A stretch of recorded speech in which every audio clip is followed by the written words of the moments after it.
Olá, vestibulando, estamos aqui mais uma vez na TV União, na telinha da TV União, para mais um aulão do professor Luiz Carlos. Hoje, aula comigo, o professor Luiz Carlos, e nós vamos falar a parte de física, a parte de hidrostática, a parte de pressão, ok? Lembrando que nós temos essa transmissão ao vivo pela TV União que é uma TV a cabo aqui em Natal, mas no interior do estado ela é uma TV aberta, então você pode acompanhar na TV União, como também há alguns anos atrás nós também estamos passando essa aula ao vivo pela internet. É só entrar aí no site da TV União, você acompanha pela internet, ok? Se não tem TV a cabo, se não está em casa, acompanha pela internet. Perdeu as aulas anteriores ou mais algumas aulas extras que nós gravamos, está aí no nosso blog, no blog do professor Luiz Carlos Noronha, você tem mais de 800 aulas gratuitas, é só entrar lá no nosso blog e do lado direito, na parte de cima, existem 2 canais de aulas, ok? Hoje vamos começar então a parte de pressão e vamos rapidamente, só lembrando também que você pode interagir com a gente, vai aparecer o nosso Facebook, Luiz Carlos Noronha, como também o nosso Twitter, @prof. Luiz Carlos. Você pode fazer alguma crítica, sugestão, se por acaso houve algum erro ou algum equívoco aqui, nos corrija o mais rápido possível, ok? Então vamos embora para a pressão hidrostática. Lá vai, simbora. Tá aí, ó. Tem uma força sobre a área, ali eu tenho do outro lado um peso, né, que é uma força, peso é a força com que a Terra atrai um objeto sobre a área, então isso faz uma pressão. Então vai para cá, para cá, para cá. Então a pressão é uma nova grandeza física, ok? Ela é uma grandeza escalar, tá? Mas a pressão, veja bem, por que houve a necessidade de criar essa nova grandeza física, pressão?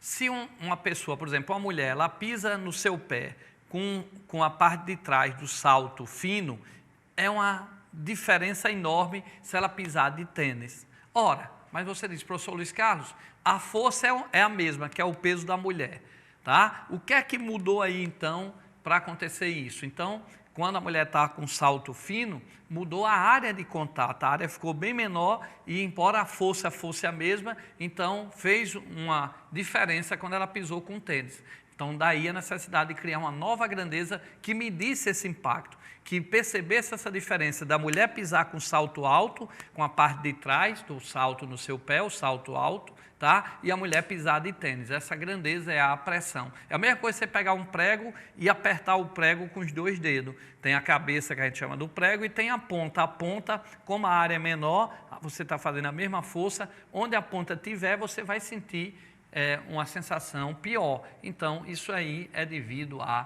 pressão, ok? Aqueles edifícios, você vê aquelas colunas bem fininhas, mas embaixo do solo ele tem o que os engenheiros chamam de uma sapata. Ele faz uma armação enorme para o edifício não ir afundando. Aquela mesma coisa na piscina, em pé você afunda, deitado você pode boiar, ok? Então, depende da área também, da superfície. Então, volta aí a figura. E aí eu tenho a definição, ó, em pé, numa areia movediça, né? Como tem aí movediça, ou então numa piscina, a área é menor, você afunda, tá certo? Então isso chama-se aí, devido a uma nova grandeza física, pressão. Lembrando que pressão, ó, é força sobre a área, como nós vimos lá no início, e ela também pode ser, ó, NiGH. Que danada é NiGH? Aqui é uma demonstração, vocês podem ver depois essa demonstração em sala de aula, ou tirar dúvida com a gente, mas Ni seria aqui a massa específica, a densidade, G a aceleração da gravidade e H a altura, se for no caso um recipiente como a gente viu há pouco tempo, voltando aí, ó, se fosse recipiente, a altura seria isso, G a aceleração da gravidade e Ni seria a massa específica, a densidade do material que é feito esse cubo.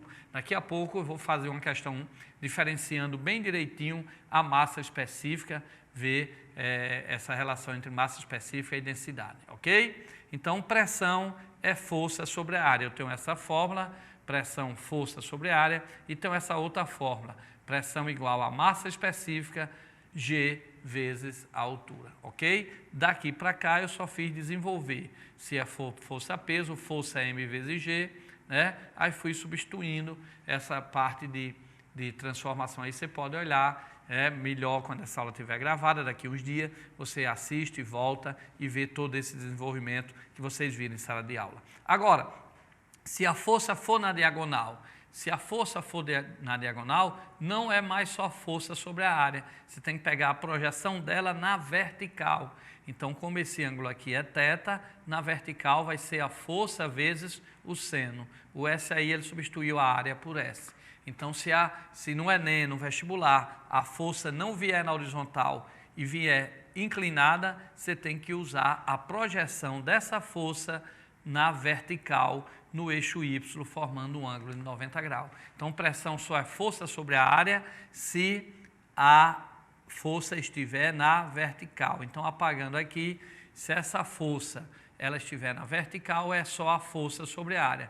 Mas se ela estiver como essa, inclinada, eu tenho que pegar a projeção dela no eixo Y, ok? Por isso que nessa situação, como ele deu aqui o ângulo θ, a pressão não é só a força sobre a área que a gente representou por S, é a força vezes o seno do ângulo, porque se ela está inclinada, eu tenho que ver a projeção dela na vertical. Não esqueça isso aí, já já nós faremos exercício. Vamos para frente. Primeira questão teórica aí de hidrostática. Olha só. Um dos problemas ambientais vivenciados pela agricultura hoje em dia é a compactação do solo, devido ao intenso tráfego de máquinas cada vez mais pesadas, reduzindo a produtividade das culturas. Uma das formas de prevenir o problema de compactação do solo é substituir os pneus dos tratores por pneus mais... Então, vai para cá, para cá, para cá, vestibulando. Vai para cá. O que é que acontece? Que danado é essa compactação do solo?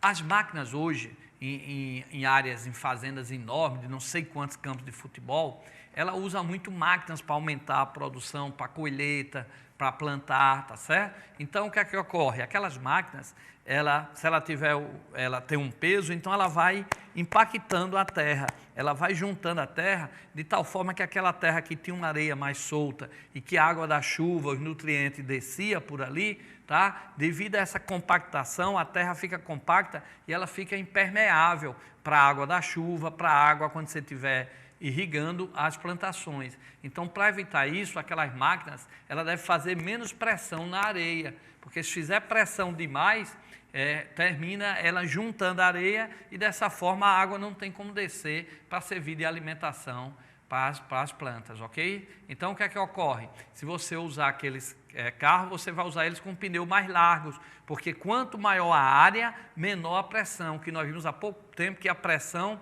é a força na vertical sobre a área, né? Vimos há pouco tempo. Então, se a área ali você aumenta a área, diminui a pressão, ok? É como o pneu de bug na areia, você usa os pneus largos exatamente para ele não atolar, o pneu fino atola, porque a pressão fica maior. Aquelas caminhonetas, os pneus já são largos, 4x4, e se você ainda secar mais ainda os pneus, aí você evita mais ainda que ela atole em algumas regiões que seja mais perigosa, principalmente quando a maré está cheia, né? E por uma necessidade ou outra, você está passando ali por uma parte de areia, ok? Então, vestibulando, eu votei, então, nesse caso, para o solo não ficar compactado, aquelas máquinas agrícolas, elas têm que ter pneus largos, como se estivesse caminhando aí, trafegando aí em dunas, em areias mole. Então, voltando para a questão, vamos responder. Um dos problemas ambientais vivenciados pela agricultura hoje em dia é a compactação do solo, devido ao intenso tráfego de máquinas cada vez mais pesadas. Se são mais pesadas, elas vão juntando a terra, impedindo assim que a água desça. Então, uma das formas de prevenir o problema de compactação do solo é substituir os pneus dos tratores por pneus mais largos. Quanto pressão, nós vimos, é a força sobre a área, tá? Quanto maior a área, menor a pressão. Então, eu tenho que ter pneus largos para ter áreas grandes e diminuir a pressão, ok? Próxima questão. Hidrostática é o ramo da física que estuda as propriedades relacionadas aos líquidos ou gases sobre a ação da gravidade em equilíbrio estático. De acordo com o estudo da hidrostática, marca a alternativa que melhor define massa específica. Pessoal, massa específica é M sobre V, ou densidade também é M sobre V. Então, cuidado, Massa específica, densidade, tem a mesma forma. Agora, a massa específica, há uma diferença, ela entre a densidade. Qual é a diferença? Se for a densidade absoluta, tudo bem, eu chamo de massa específica. Mas vai para cá, para cá, para cá. Qual é a diferença de massa específica? Eu vou pegar uma bola de ferro maciça, pesada, tá? Bem densa, totalmente de ferro. Então, a massa específica do ferro é constante. O material tem sempre a mesma massa específica.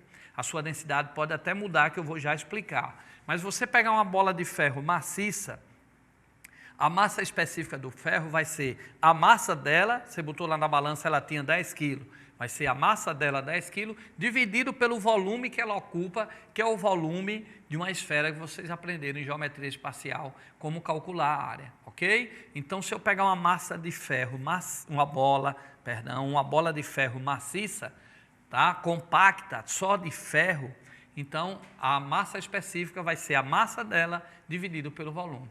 Nesse caso, a densidade também vai ser o mesmo, porque é a massa dividido pelo volume. Agora, se eu pegar uma bola de ferro oca, a densidade continua, no caso, a densidade aí, ela vai mudar porque ela vai ficar menos denso. Então, vai ser a massa dela, que é menor, dividido pelo mesmo volume na anterior, porque a anterior era a bola de ferro cheia, compacta, maciça. Essa é a bola de ferro oca. Então, lógico que muda a densidade. A densidade da bola de ferro maciça, ela é maior do que a densidade da esfera da bola de ferro oca. E a massa específica? A massa específica é a mesma, porque a massa específica vai ser a massa da bola dividido só pelo volume do ferro, não vai ser o volume da bola toda, porque ela é oca. Você vai pegar só o volume daquela parte do ferro, da parte do ferro que ela ocupa. Então, a massa específica vai permanecer a mesma. A massa específica do ferro numa bola maciça de ferro e numa bola oca é a mesma. Por quê? Porque ficou oca, né? Então, diminui a massa, mas diminui o volume de ferro também. E a massa específica é o volume da matéria. Agora, a densidade muda. A densidade na bola maciça é uma, na bola oca é outra, porque a densidade é a massa pequena do ferro dividido pelo volume todo. É por isso, por exemplo, se eu tiver um navio de ferro e encher ele de ferro, sem deixar espaço, ele afunda. Professor Luiz Carlos, por que o navio não afunda? Porque ele é oco, então ele leva em consideração todo o volume composto pelo ar, todo o volume lá. Então, a densidade dele dá menor que a água e ele fica em cima, ok? Então, não esqueça, a massa específica é a massa sobre o volume, mas é a massa da esfera compacta, tá certo? E ela, para cada substância, dá sempre o mesmo valor. Se a bola de ferro for compacta, eu vou ter a massa específica. Se ela for oca, vai ter uma massa menor, mas também eu vou levar em consideração o volume menor, que é só o volume do ferro. Então, a massa específica na bola de ferro maciça e na bola de ferro oca tem o mesmo valor, tá certo? E a densidade não. A densidade, embora seja a mesma fórmula na massa específica, massa sobre a velocidade, mas a densidade numa bola de ferro compacta e numa bola de ferro oca muda, porque a densidade ele leva em conta o volume total com ar, com tudo que está dentro, ok? Então, vamos responder essa questão teórica aí. Voltando aí, ó. Hidrostática é o ramo da física que estuda as propriedades relacionadas aos líquidos ou gases sob a ação da gravidade em equilíbrio estático. De acordo com o estudo da hidrostática, marca alternativa que melhor define massa específica. Então, como nós vimos, massa específica é massa sobre volume, densidade é massa sobre o volume. A fórmula é a mesma, mas nós explicamos que ela pode dar igual ou não. Então, ele diz na letra A, deixa eu só apagar aí.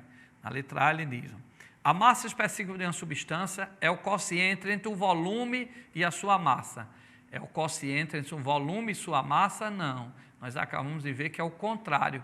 É o quociente entre a massa e o volume. Então, está errado. A letra B. A massa específica é a razão entre a densidade absoluta de uma substância pela densidade de outra substância tomada como padrão? Não. Nós acabamos de ver que é a massa sobre o volume. C. A massa específica, né, que a gente chama de Ni, também chamada de densidade absoluta, isso, Massa específica também é chamada de densidade absoluta de uma substância, é a razão entre a massa de uma porção compacta e homogênea dessa substância e o volume ocupado por ela. Correto, a letra C. Então, a massa específica é a massa sobre o volume. É a massa da substância dividido pelo volume ocupado pela substância, ok? Então, vai para cá, para cá, para cá. A bola de ferro compacta, a densidade é a massa de ferro todinha dividido pelo volume da esfera todinha. A massa específica de uma esfera de ferro oca é o mesma da massa específica dela compacta, porque mudou a massa, mas também eu só vou levar em consideração o volume do ferro, também muda o volume do ferro, então a massa específica dá sempre a mesma, tá certo? Ou a densidade absoluta dá sempre a mesma, a densidade absoluta, massa específica é a mesma. Agora, a densidade relativa à densidade de uma massa de ferro, de uma bola de ferro compacta, é diferente da densidade de uma bola de ferro oca, como eu disse, porque leva em consideração o volume do ar, ok? Então, massa específica de uma substância é sempre a mesma em qualquer local e você só deve levar em conta a massa dela e o volume que ela ocupa e não o volume total, beleza? Então, vamos aí para mais uma questão de hidrostática de densidade, acompanha aí. Para identificar três líquidos de densidade 0,8, 1 e 1,2, o analista dispõe de uma pequena boia de densidade 1. De uma pequena bola de densidade 1. Conforme as posições das bolas apresentadas no desenho a seguir, podemos afirmar que, aí ele deu aí, ó, os três recipientes, o recipiente 1, o recipiente 2 e o recipiente 3. Voltando à questão, ele disse que tinha três líquidos de densidade 0,8, 1 e 1,2. O analista dispõe de uma pequena bola de densidade 1. Conforme as posições das bolas apresentadas a seguir, podemos afirmar que, então observe que aqui a bola afundou. Se a bola afundou nesse líquido 1 e a densidade da bola é 1, significa que esse líquido tem uma densidade menor do que 1. A única lá menor do que 1 era 0,8. Por que esse líquido 1 vai ter densidade menor do que a da bola, que é 1? Porque a bola afundou. Então, se a bola afundou, ela é mais densa. Então, se ele disse que a densidade da bola era 1, a do líquido tem que ser menor que 1. Então, o único que tem menor que 1 lá é 0,8. Então, o líquido 1 vai ter densidade 0,8. Observem aqui, ó, que no líquido 2, a bolinha ficou em equilíbrio, dizendo que se a densidade da bolinha é 1 que ele deu, a do líquido vai ser a mesma, 1 também. Então, esse líquido 2 vai ter densidade igual à da bolinha, porque ele disse que a densidade da bolinha era 1. Se ela ficou em equilíbrio, a densidade do líquido também vai ser 1. E observe que nesse desenho 3, a bolinha não desceu, ela ficou lá em cima. Se a bolinha tem densidade 1 e ela não desceu, significa então que esse líquido é mais denso do que ela, por isso que ela não conseguiu descer. E o único que tem mais denso do que ela é 1,2. Então, o líquido 1, só apagar aqui para a gente fechar a questão, se a bola tinha densidade 1 e afundou aqui, é porque o líquido 1 tem densidade menor que o da bola. Então, se da bola é 1, a menor densidade que ele deu lá no problema menor do que 1 é 0,8. No líquido 2, a bolinha ficou no meio, então tem a mesma densidade, o líquido e a bola, 1. E no líquido 3, se a bola tem densidade 1 e ficou lá em cima, é porque o líquido tem uma densidade maior. A única densidade maior lá é 1,2. Então, líquido 1, 0,8, líquido 2, 1, líquido 3, 1,2, ok?